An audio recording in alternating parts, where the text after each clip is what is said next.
colour is changing too. If you take this product here, which is actually a dustpan and brush, designed to look like a paint palette, look at the colours. They're sort of pastel colours, which is a complete change once again. And down here, we've got another great idea from Japan. It's a motorised skateboard, and wouldn't it be wonderful if we could see one of these in the future? So, as you can see, the history of design really is very fascinating, the old, the new, and the futuristic.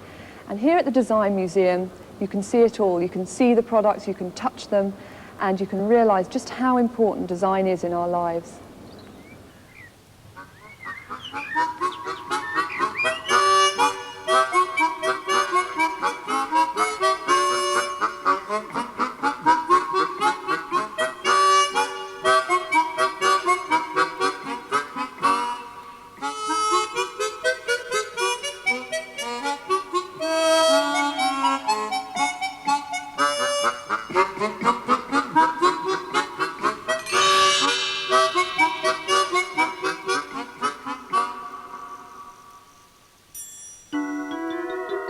Time once again for your work in the gallery.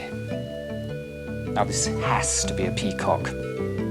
Yes, and look at the wonderful tail, Tony. Have you seen how it's actually made? It's lots of paper hands that have been cut out. It's wonderful. Now that's what I call a handsome tail. Very good.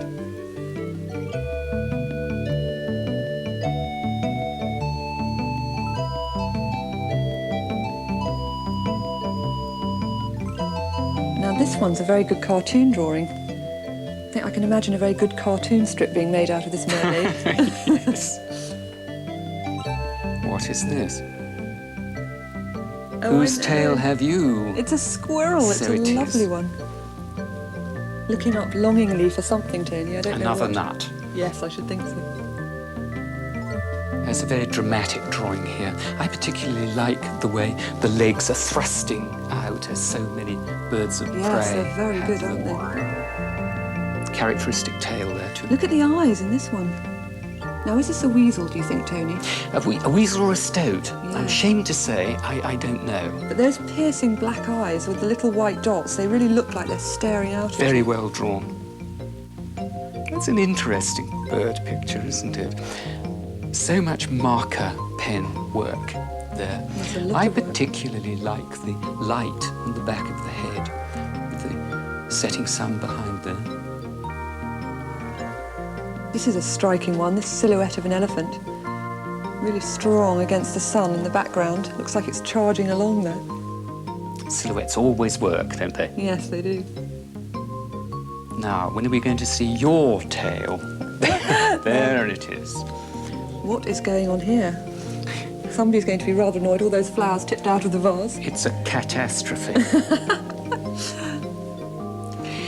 Monkeys have very useful tails. See how it's been drawn, curling away up there so they can hang from branches. I think he's going to hang himself from the K. Hereby hangs a tail. Thank you. What a very special pig. Isn't it nice to see the tail drawn like that? Because we cartoonists so often make them curl and curl Yes, and they curl. are. You and think of they them as are curls. usually just like that. Thank you so much for sending in all your pictures. And if you'd like to have our address, here it is. And we'll show it again at the end of the programme in case you haven't got your pencil handy now.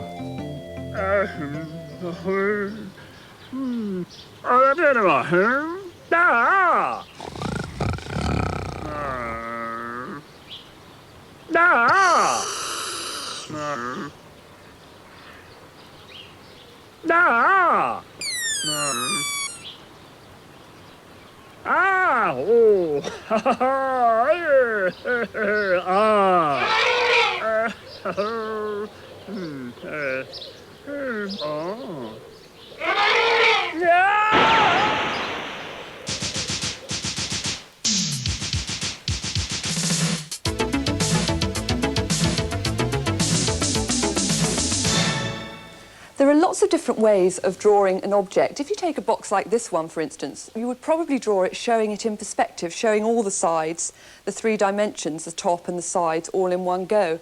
But there's a particular way that architects show objects. They would show the flat views. What they do is, well, there are actually 6 of these views. you've got the front, the back, the two sides, and the top and the bottom.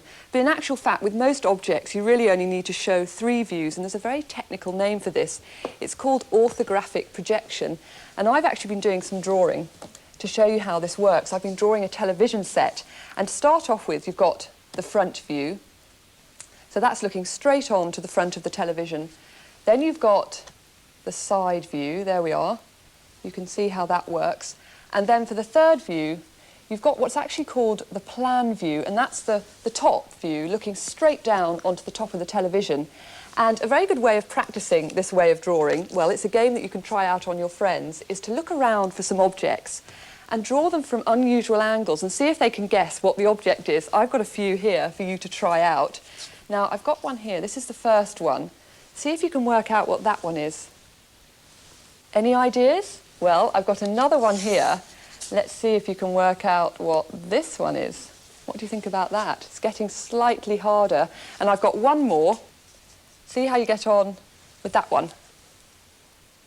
Right, those are the 3 objects. Now, have you got any clues? Well, here we go. Let's see if you got it right. The first one, well, that was a cassette. And the next one, I've actually drawn this one in 3 dimensions because it's a sharpener and it's much easier to see it that way.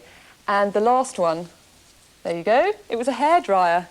So why don't you try it? It's a great game. See how many objects you can come up with and see if your friends can work it out.